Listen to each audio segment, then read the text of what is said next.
One scandal has consistently followed South Bend, Indiana Mayor Pete Buttigieg throughout his presidential campaign. His handling of an incident that resulted in the firing of South Bend's first black police chief. TYT's Jonathan Larsen has been tracking this story closely and uncovered some shocking revelations about it, including a plan by white police officers to use the mayor's donors to make Buttigieg remove South Bend's police chief, and documents that also seem to counter the Buttigieg campaign's past account of what occurred. Jonathan's latest scoop involves the possibility of a subpoena for Mayor Pete to address the discrepancies in his account. The campaign, of course, continues to deny any allegations of wrongdoing. Joining us via Skype with more is TYT Investigates managing editor and executive producer Jonathan Larsen. Welcome, sir. Thank you very much. Good morning, guys. Great to see you, Jonathan. So give us, again, a little bit of the backstory, just so everybody knows sort of what happened in South Bend and what the latest revelations and information you're getting here are. Shortly after Pete Buttigieg took office as mayor in 2012, it came to light that one of the lines, a phone line in the South Bend Police Department had been recorded without the officer who had that line knowing it, and that over the course of 2011, during the mayoral campaign, an employee heard some of those recordings. It was part of her job to listen on occasion in response to litigation or public information requests. She would listen to some of these lines as part of her job. She heard discussions regarding in which police officers, white police officers, discussed the possibility of using Buttigieg donors, he was still a candidate at the time, to get him to remove Darrell Boykins, the black police chief, once Buttigieg took office as mayor January 1st of 2012.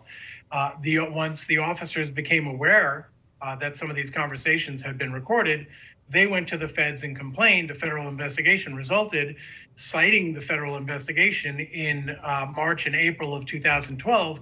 Buttigieg demoted Darrell Boykins, the chief, and then fired Karen DePape, the woman who worked for Boykins and had heard these calls. And so now what's happened is there's been a lawsuit in the subsequent years. There have been many lawsuits around this.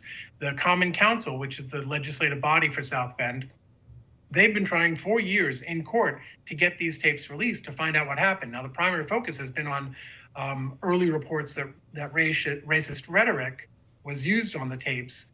We reported last month that internal city legal documents reveal that, according to DePape, who heard them, police officers were discussing, as you alluded to, the possibility of using Buttigieg's donors to get Buttigieg to get rid of Boykins once he took office. Mm-hmm.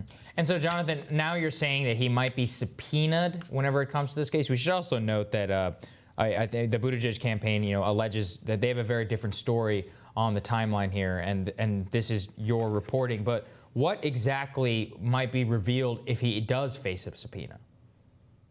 Well, the subpoena is essentially to determine whether or not independent witnesses, beginning with DePape, would verify the authenticity of the documents that we've reported on. And the way this works is there's an attorney, a guy named Bob Palmer, who's working for the city council in South Bend, and he has, the council has been discussing our reporting since it came out. And one of the options they're looking at is potentially dropping the suit entirely and just relying on TYT's, our reporting, in terms of deciding how to move forward. Some people are against that, some people favor that, but the reason, ironically, the reason for doing that would be that they could save themselves legal costs by just subpoenaing people, having them come into court, and not asking them, so what's on the tapes, but asking them, is this report accurate? Are these documents legitimate, real, authentic documents? Mm-hmm. And one of the people that Palmer, the attorney, told me that they would look at subpoenaing is Mayor Pete Buttigieg. Well, kudos to you for nailing down the story in a way that really no one else has. What Mayor Pete has said is he has no idea what's on the tapes, that he hasn't listened to them, and he hasn't even asked about them. That's what he says. Is there any reason to doubt that that's the case?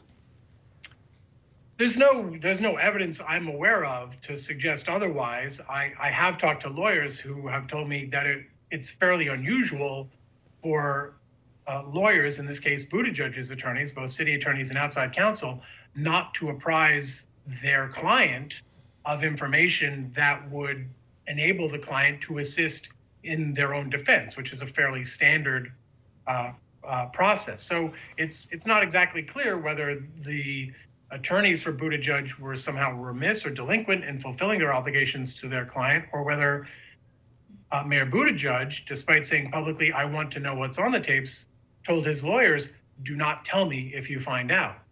So his lawyers knew, but he insists that he has no idea. And then my other question is on the timeline. When will we know whether he will face a subpoena? I know there's a critical council meeting coming on Monday.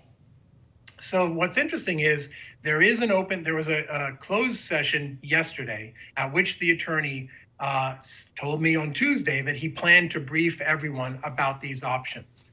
Now, the attorney could still decide to pursue a different course, but issuing subpoenas beginning as early as next week was one of the things he was looking at. The council could stop him, but only by vote at an open meeting. The next open meeting is this Monday night in South Bend.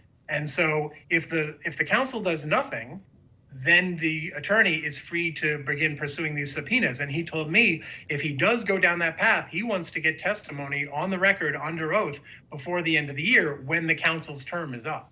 Mm-hmm. And so, Jonathan, just to lay it out even more clearly, when he's under subpoena, we will know whether he faced political pressure in order to demote South Bend's first black mayor. That's, I think, what it really comes down to. Police chief. First black police chief, sorry.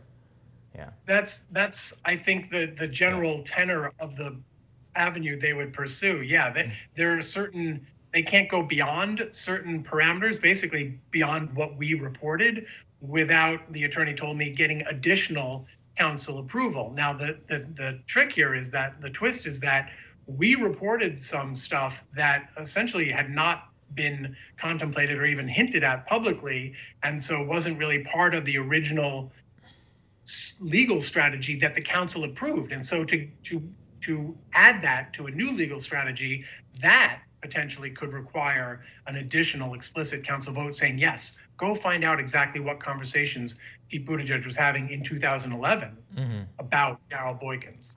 Here's the other piece of this that's interesting to me, sort of zooming out from the specifics of what's happening in South Bend right now.